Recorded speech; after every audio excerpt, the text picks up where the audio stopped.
Good evening, and welcome to our continuing series, Explorations in Savitri, with our brother, Alok. Namaste. We are still working our way through the old and the new world. So I'd like to begin with reading something from the Mother.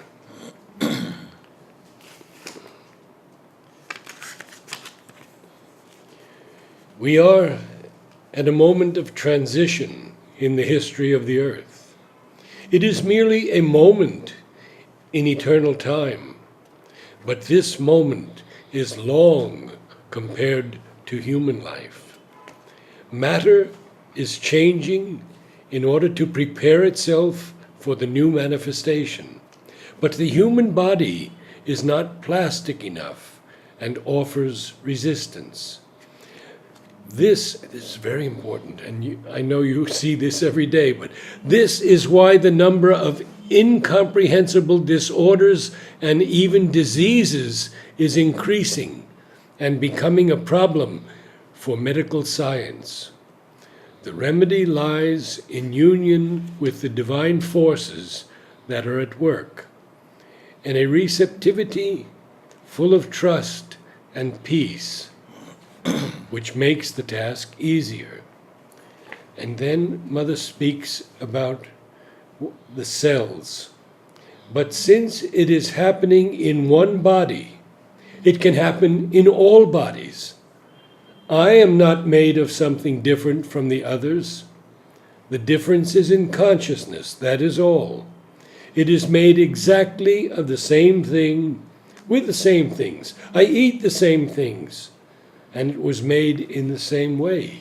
Absolutely. There we are. Wonderful, yes. Because this is one of the questions or reservations, if we may say, that the Godhead of the Vision Wonderful has. That is man ready? And when we say is man ready, it means that man is a total being, which most of all his body, is it really ready to make that breakthrough? We read some lines and, just continuing a few lines which shows the difficulty, the challenge. On page 690,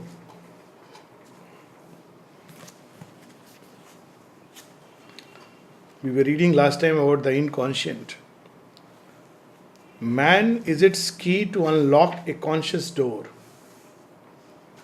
but still it holds him dangled in its grasp. The inconscient. It draws its giant circle round his thoughts. It shuts his heart to the supernal light. And few lines below.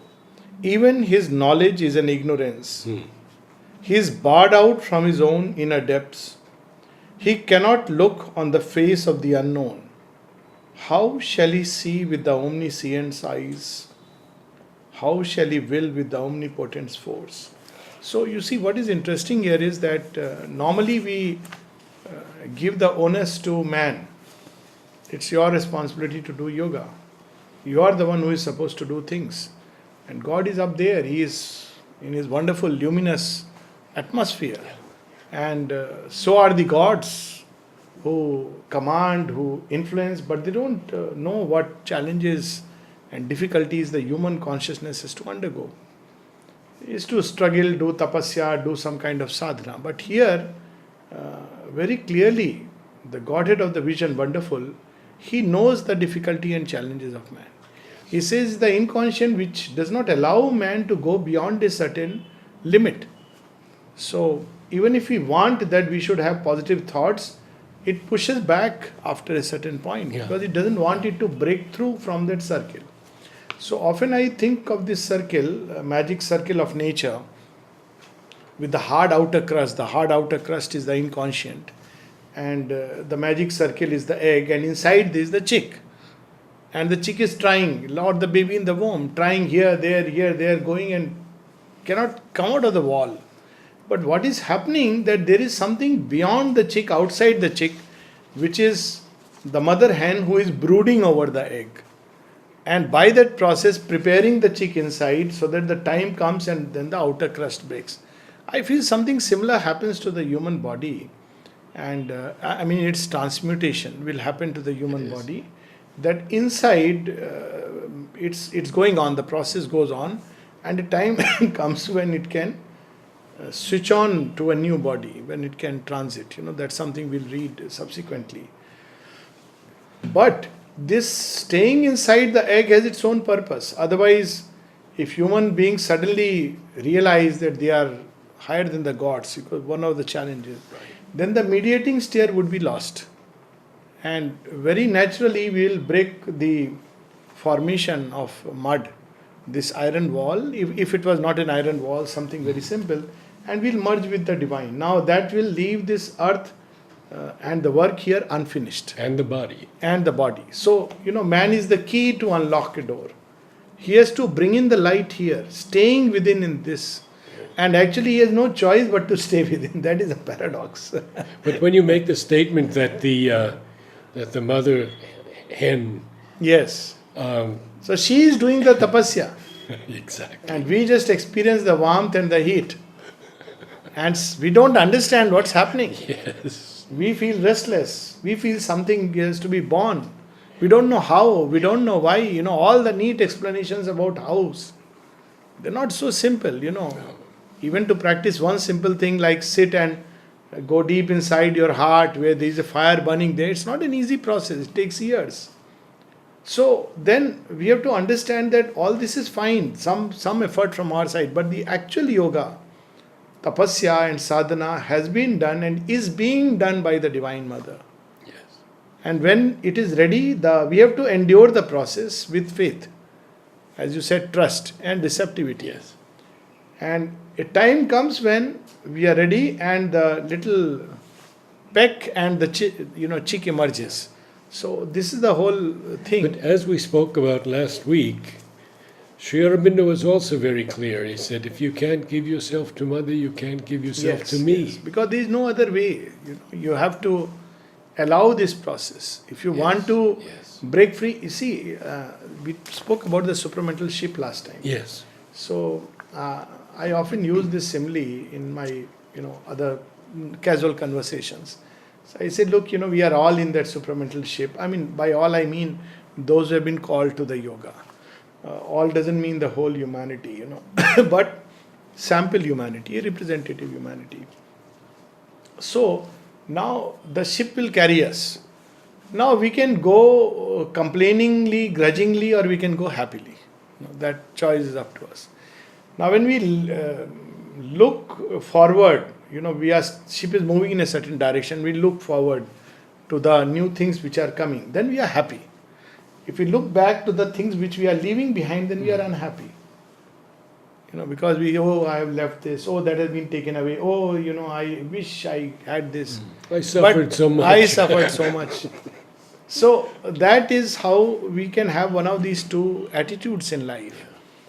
We can look at the past and see what has been taken away or left behind, or we can look toward the future which is coming. So even while facing the biggest challenge of death, of course bigger challenges of life, but death brings its own challenge because it's a challenge of the unknown.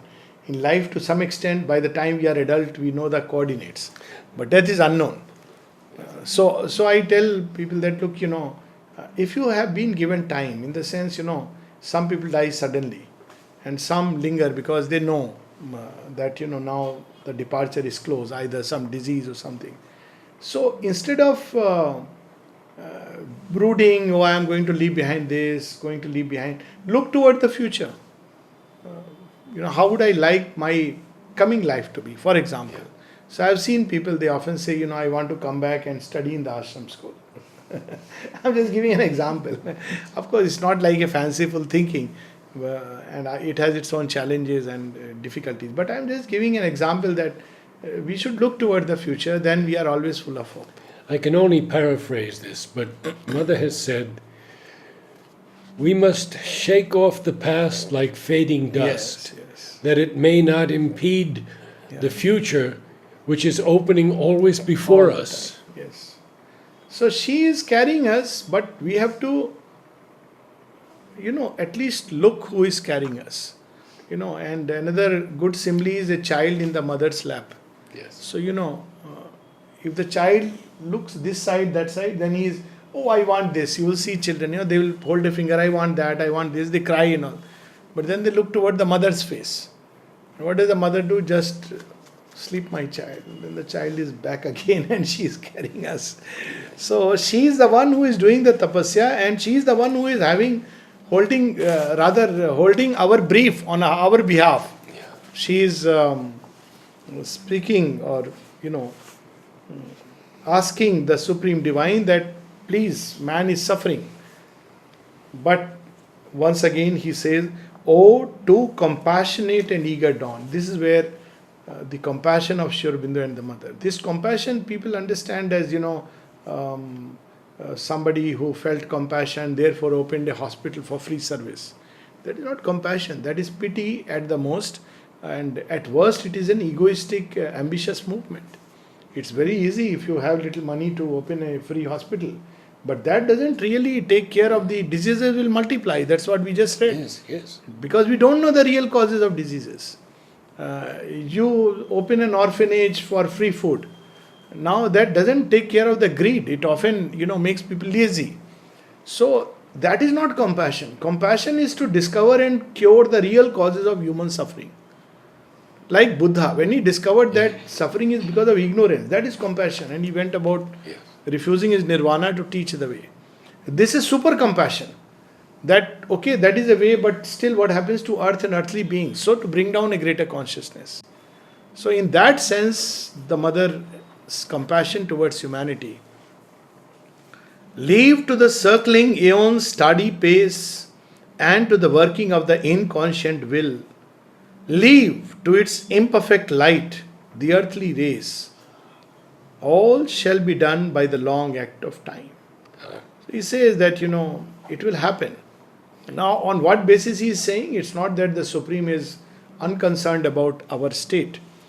Because he has put something inside us like a chip, which is portion of himself. So he says, although the race is bound by its own kind, that means circle of nature, the soul in man is greater than his fate. He says the seed has been sown, it will take time, long time. That's what Mother and Sri Aurobindo said, that eventually there will be a supramental creation, because it's inevitable in the logic of things. But it may take 1,000,000 years. And if it's nature doing it, it could take 10 million. Because it loves to play. It says soul, Sure. It loves to play with the soul. And that's what that ignorant nature is like, that mother who holds the baby close. Yes. If my baby should not go out of my pallu, my sari, it should hold on to me. Because, it doesn't want, it loves to play with the baby. So it doesn't allow the baby to go beyond its limits. So nature plays with the soul like that. Yes. And soul also enjoys, because soul also lives. Ultimately, it is a portion of the eternal. But in the bargain, there is a whole cosmos and creation waiting for that advent. So he cautions again and again. And then he says, I know who you are. You are the Divine Mother herself. If you are keen, I cannot stop you. You are my force that has gone into creation. So if you still wish, I can't stop you. But I would suggest that you come back right now. It's too early. Wait for 1,000,000 years. You can accomplish it. So He keeps on with that. keeps for a on while with too. it. And then Savitri, next page, answered to the radiant God. So wonderful lines. Yes. In vain thou temptest with solitary bliss. Two spirits saved out of a suffering world, my soul and his indissolubly linked. In the one task for which our lives were born, to raise the world to God in deathless light. So she must follow her own impulsion. That's why she has leaped into creation. To bring God down to the world, on earth we came, to change the earthly life to life divine. I keep my will to save the world and man. And then she gives very powerful passage, very powerful lines. Yeah. Who condemned the soul to go through aeons of suffering, to circle through the circuits of ignorance? See, very often people say, you must do this, you must do that. That's true. But, when we are struggling with nature, we must understand that we didn't create nature. we are in it, all right, and we have to, find a way to transmute it because we are in that situation. Yeah. But to give the entire onus to man, even those who don't believe in grace are helped by the grace because the grace knows. You can't, it's not so simple that you cut a hole through, you don't know what it is made up of. A simple thing like putting a nail on the wall, you need to know what is it made up of. Otherwise you will keep on hammering at the wrong place and end up just throwing the plaster. So it's not so simple as that. It's nature, and nature has been created billions of years. Nature has come and is playing out this play, and to believe that man can just do it. So she says, I have come to do it, and I need me and Satyavan is the soul in man. Together we shall win the victory. So I need him. So I sacrifice not earth to happier worlds. And then again marvelous lines, last 5 lines on this page. If earth can look up to the light of heaven and hear and hear an answer to a lonely cry, not vain their meeting, nor heaven's touch is near. If thou and I are true, the world is true. Because it's their play. There it is. Although thou hide thyself behind thy works, to be is not a senseless paradox. Since God has made earth, earth must make in her God. And then there is a marvelous, she gives an answer to all these objections that, man is not ready, so she gives there is another line. So always these two possibilities were there with Sri Aurobindo and the mother. One thing was clear, earth will be saved. Yes. And there will be the evolution next. But whether man will be the one who will evolve, or there is another line which will unexpectedly appear. Yes. So sometimes very jokingly or half jokingly I have said, who knows, God is there even in the heart of the dolphin. And for the divine to accelerate the pace, we just don't know. Everything is possible. So He has a bigger brain than bigger ours. brain than not only that, a more compassionate heart. Very conscious. Dolphins are known to have a lot of compassion and kindness. Yes. And they are just a step behind man in terms of their intelligence. But that is also because man has spent million years, in developing the mind, and created so many problems for the earth. For dolphins, if that line of evolution was to happen, no problem of housing, no problem of oxygen pollution, everything taken care of at once. What's wrong? We are in the human body. We don't mind going through the dolphin body for a change. It's fun. That's why I said half jokingly. It's not that Mother and Sri Aurobindo have said that, but it's there that evolutionary possibilities don't begin and end with man. Man is given the privilege. It's the same thing where Shri Krishna tells Arjuna, well, Arjuna, I am giving you the first chance to be my instrument. And it's wonderful if you can choose to take this privilege. But if you don't take this privilege, I have my means. So almost we see this suggestion here on page 693. Yes. If man lives bound by his humanity, man is not willing to overpass himself. If he is tied forever to his pain, let a greater being then arise from man, the superhuman with the eternal mate, and the immortal shine through earthly forms.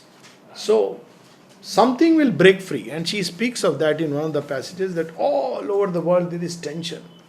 Such a great tension. Yes. And she says that there is only now one option. Either man will collapse, or something has to burst forth and emerge into a greater light. And then she says that Sri Aurobindo reminded us, if only man consents to be spiritualized. Yes. So, this is where the thing is. Either the species bursts and there is a evolution, or it agrees and goes through a less painful and more beautiful way.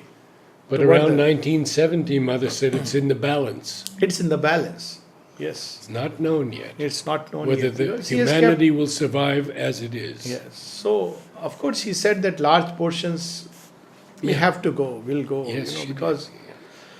So, there are various ways, but then she gives hope.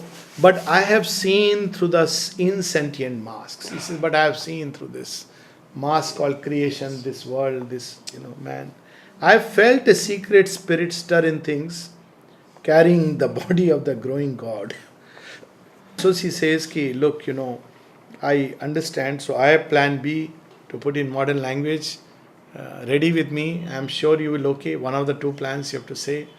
If plan A doesn't work out, man spontaneously opens to the light, becomes receptive, full of trust, like flowers, gives himself for the process, then wonderful. If not, the spirit that is stirring inside will break free. What will happen to man becomes not so important, Yeah. but it will emerge into the new being. So that, is plan B. So now the Godhead has no other option. He says, all right, I can't stop you because you are my power. Yeah. If you want it, who can stop you? You have the mandate, you have everything. So I am nobody to finally stop you. So it's very interesting that,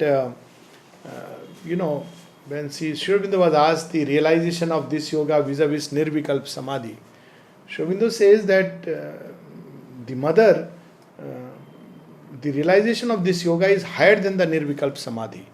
Then he uses terms using Indian thought that the mother can give you the realization of both Sagun and Nirgun Brahma and beyond, because she is beyond. Now the beauty of this whole dialogue is she is beyond even this Godhead.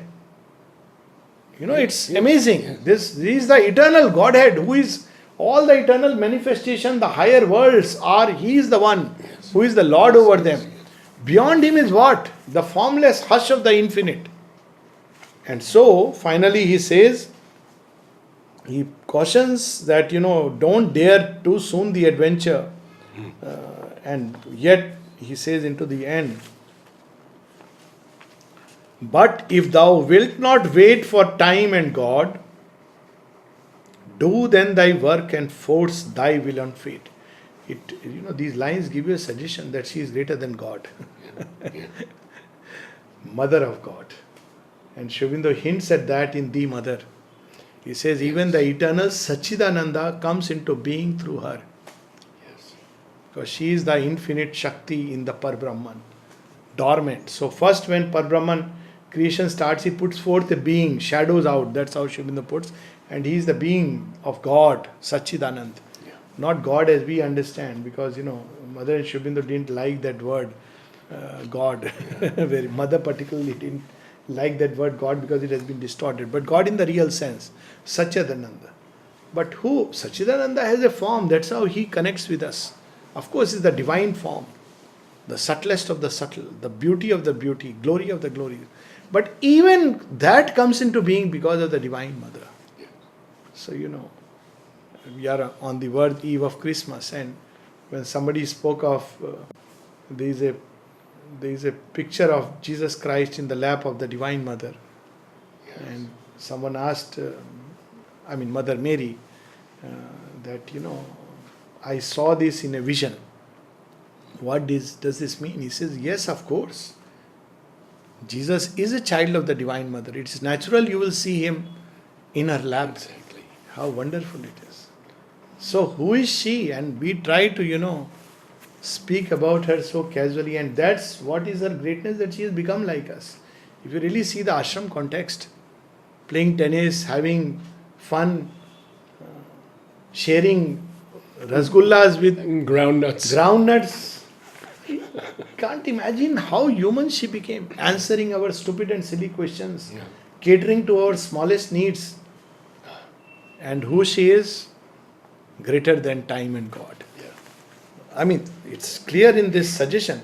But if thou wilt not wait for time and God, do then thy work and force thy will on fate. As I have taken from thee my load of night, and taken from thee my twilight's doubts and dreams, so now I take my light of utter day. These are my symbol kingdoms, but not here can the great choice be made that fixes fate. So, you know, Sounds a little harsh, doesn't it? yeah, yes, because you cannot, and but you can't stop the Divine Mother. You know, there are interesting No. stories in Indian thought where Shiva, Shiva and Parvati tales are symbolic reflections of the relation of the divine and God and Divine Mother, Absolute and Divine Mother. So there are moments when uh, Shiva decides one thing and the Divine Mother decides something else for the sake of the play. Later on, it's understood that why it happened, but on the face of it, it looks like as if they are opposing each other. Yes. And there is a very interesting story which is where the Divine Mother, to save one of the bhaktas, whom Shiva has been called by another person to slay him because this bhakta is like a demon. But Divine Mother has assured him that I'll protect you. Now, against this bhakta comes who? Shiva. And Shiva says, you please don't protect him because, he is doing lot of, not doing good things. So she says, no, because she knows in the final Leela that no, when she says yes, she knows everything. She has the knowledge. So when Shiva tries to intervene, she swallows Shiva. There is no Shiva anywhere in the world. Creation is bereft of Shiva. But at the same time, she goes into a state which is of grief, because the grief is a human word, but where she's stilled, because this love has, for this love of creation, absorbed the Godhead into herself. And then of course the whole story, and eventually it is understood why it was done. This long story, but Divine Mother, if you see in the Tantra tradition, has a place higher than even the Godhead. So he says that I cannot. So you have to go to that still greater. And so toward the end he says, 3 lines on page 695, first line. Then do thy task, knowing and seeing all. Ascend, O soul, into thy timeless self. Choose destiny's curve and stamp thy will on time. So what you will choose in that status, you are the one who will make the final choice, and that will be destiny of earth. And then of course she enters into that sphere where there is neither form nor formless, it's beyond, into her own highest self, termless self, timeless self, beyond even the eternal Godhead, beyond night, beyond day, beyond being, beyond non-being. That's how Shukla would put it. Beyond anything that we can conceive or experience or realize. And she goes there.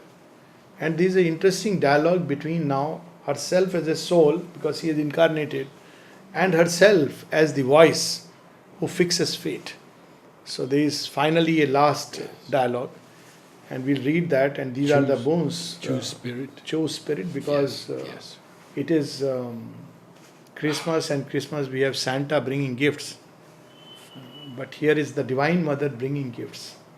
And what wonderful gifts. I wish one day we would receive those gifts rather than going to the theatre and receiving some cakes and, okay, this is nice for children.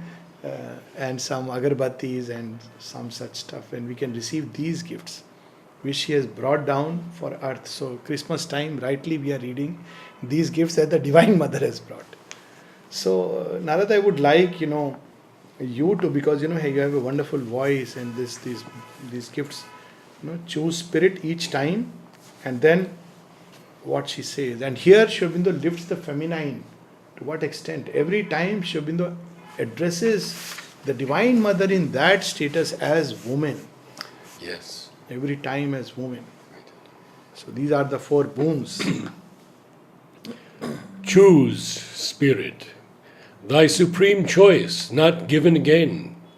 For now, from my highest being looks at thee, the nameless, formless peace where all things rest.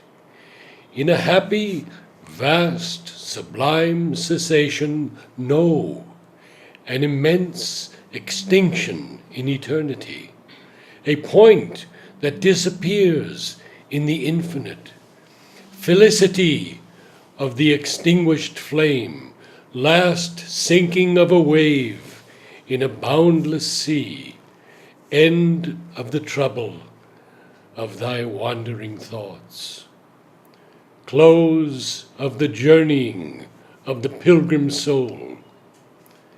Accept, O music, weariness of thy notes, O stream, wide breaking of thy channel banks. So this is because there the natural impulsion, if we may say so, is to draw all things into itself. Yes. So to stay there and plead and ask for earth and man, she is given that choice. She could enter back or she could ask for earth and man. And so the first boon, Thy peace, O Lord, a boon within to keep, amid the roar and ruin of wild time, for the magnificent soul of man on earth. Thy calm, O Lord, that bears thy hands of joy, so this is the first boon she asks. limitless like ocean round a lonely isle. A second time the eternal cry arose. Wide open are the ineffable gates in front. My spirit leans down to break the knot of earth, amorous of oneness, without thought or sign, to cast down wall and fence, to strip heaven bare, see with the large eye of infinity, unweave the stars and into silence pass. So it is a state of utter oneness. Some water. No, it is tremendous, that's why. So nothing separate can exist there. So what he's saying, that drawback to oneness. I mean, in that state, creation itself loses its sense and meaning. Yes. But see, the first boon she has asked, it's very interesting. She has the experience of, Peace and calm. yes, but before that, she experiences someone yearned within a bosom unknown, Yes. and silently the woman's heart replied. She is carrying Someone. earth's aspiration. Someone. And the first boon is peace and calm amid the roar and ruin of wild time. Yes. Peace in the storm, calm in the struggle, even in the battle of life. Such that peace and calm, not the peace and calm which you find in just some inner state, withdrawn in meditation, but right here in every activity to bring that peace into nerve and heartbeat and breath and everything. That she has asked. Now, once again, oneness. You see, peace, he has asked her to extinction. Now, there is a peace of extinction. But she doesn't ask peace of extinction. No. She asks the peace of the dance of creation. Peace in the dance of creation. They are, two sides of the same piece. Here again we'll see oneness. And a boon for the magnificent soul of man. Yes. Now we see again oneness. He is offering her the oneness, and that oneness dissolves all sense of separativeness, breaking all barriers into the infinite. Now she will again ask oneness, but again for earth and man. So we'll read, she heard a million creatures cry to her. Look at this line. In an immense and world-destroying pause. Because that oneness which can abolish creation into a signless emptiness. It's not that. She heard a million creatures cry to her through the tremendous stillness of her thoughts. Immeasurably, the woman's nature spoke. And here's woman's again. Yes. thy oneness, Lord, in many approaching hearts, my sweet infinity of thy numberless souls. This is the challenge. It's one thing to, awake in the state of oneness, and then, as far as creation is concerned, to declare it as an illusion. Yes. But here is oneness in multiplicity in the play. And the closest analogy is that, like in a stage show, everybody is playing their roles. Somebody becomes a villain, somebody becomes a friend, somebody becomes a wife, somebody husband, somebody child. But actually, it's a role they are playing, they are conscious of it. After the play is over, they are all friends together, they go and have nice cup of tea. They know that there is no real enmity and no real daughter and wife. We are all friends together.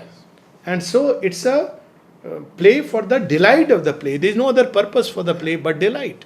So there are countless ways of expressing delight. So it's a oneness in which even one can fight with a so-called seeming enemy to the surface, but with the sense of delight. And it's there in number of stories that it's for the joy. Even in Essence on the Gita, Aurobindo says Arjuna is there in the holiday of a fight.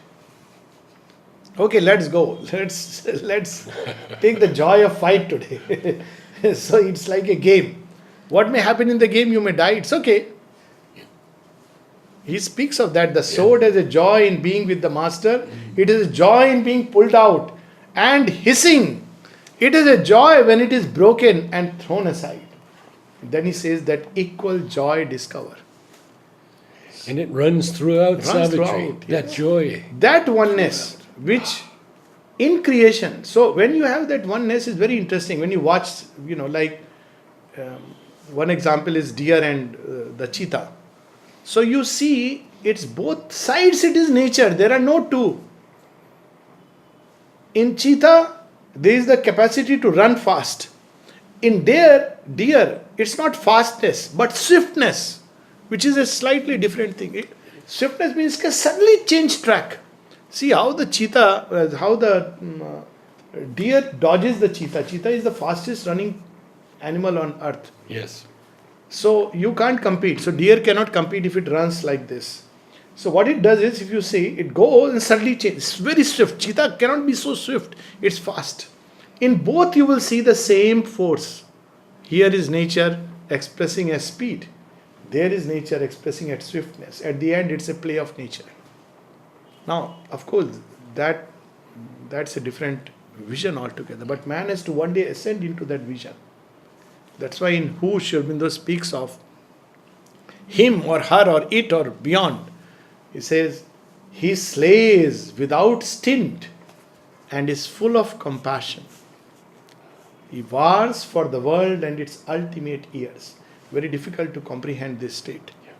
He says, thy oneness, Lord, in many approaching hearts. Many approaching hearts. My sweet infinity of thy numberless souls. In the play, you know that this is a role you have taken. But it doesn't mean that you are disconnected with this deeper truth. A third time, swell the great admonishing calls. Yes. I spread abroad the refuge of my wings. Out of its incommunicable deeps, my power looks forth of mightiest splendor, stilled into its majesty of sleep, withdrawn above the dreadful whirlings of the world. So now this is power. You'll see the four aspects of the higher consciousness. So you have, first is peace, then there is oneness or wideness, then there is power. So there is the power which draws all things back into the stillness, power that liberates. It's a tremendous power. So he says you come into that power from where you have emerged and rest forever in that. And then what she hears, a sob of things was answer to the voice, and passionately the woman's heart replied. She wants the power, the energy of the Lord, but not for liberation, but for transformation. That's what Mother repeatedly says. It has been given to you. You cannot imagine how much force, consciousness, energy has been given to you for purposes of transformation, but it is thrown away and wasted. When people complain to mother about the waste of money in the ashram, she says, my child, it is nothing. You don't know how much consciousness is wasted. So here comes, she's asking, and still she gives. Yeah. There is no limit to her giving, no limit to our spending, and no limit to her giving. But she is infinite. Yes. Thy energy, Lord, to seize on woman and man, to take all things and creatures in their grief and gather them into a mother's arms. So she wants that power which can heal the wounds of earth. The power that can transform a suffering and ailing humanity into a divine superhumanity of tomorrow. She wants the power, but not for withdrawal. See, the same thing, the power that liberates, the power that transforms. Yes. The oneness that annuls and the oneness that can enter into the manifold play. The peace that extinguishes and the peace that supports you in the roar and ruin of wild times. Yes. And then a last great time the warning sound was heard. I opened the wide eye of solitude to uncover the voiceless rapture of my bliss, where in a pure and exquisite hush it lies, motionless in its slumber of ecstasy, resting from the sweet madness of the dance, out of whose beat the throb of hearts was born. So you see, love and beatitude are born out of that bliss. Yes. This is the highest temptation. Yes. Not just peace, oneness, power, but bliss. He's saying, come back. There is a bliss which is hidden in creation, the sweet madness of the dance. Yes. But Yes. now she is being offered the highest bliss which you cannot experience in a mortal body. But she wants that also, bliss. But this bliss, again, she wants to give man the joy and sweetness which will transform him, breaking the silence with appeal and cry. A hymn of adoration tireless climbed, a music beat of winged, uniting souls. Then all the women yearningly replied. See, bliss and love carries everything together. All the women. Thy joy, Thy embrace. thy embrace, yes. Thy embrace, which rends the living knot of pain. Thy joy, O Lord, in which all creatures breathe. Thy magic flowing waters of deep love. Thy sweetness give to me for earth and men. So these are our There it is. Merry Christmas gifts. Yes. I hope that we all receive it. I wish and pray that we receive these gifts rather than those socks hanging with nice cookies. Such marvelous gifts, no? That actually, I am sure when the Divine Mother gives these things outwardly, she passes those things, hoping that we will actually end up receiving them. You know, it's a hook. You know, when mother would play many games. One of them was that she would throw the toffees. Oh, yes. And everybody was to catch it. But Amrita would be so clumsy, seemingly clumsy. He would do some weird gestures and the toffee will fall down. So people asked him that, what is Amrita? You can't catch a toffee which mother is throwing. He said, no, catching toffee is the easy part. I am doing the more difficult thing. When mother gives toffee, she is not giving just toffee. She is giving something else. I am trying to catch that. So I surmise that when in the ashram theatre she gives us those packets, she is giving something else, which she can give even without the packet. But we can look only at the packet, so she has to give through the packet. Because we are so blind. We cannot understand unless we get something material and concrete. But I am sure she gives it without the packets too, and that will be wonderful.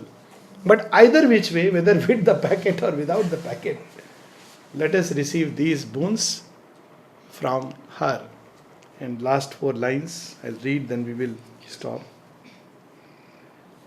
Thy embrace, which rends the living knot of pain, there can be no greater delight than the embrace of the divine. Extinction is one thing, but the embrace.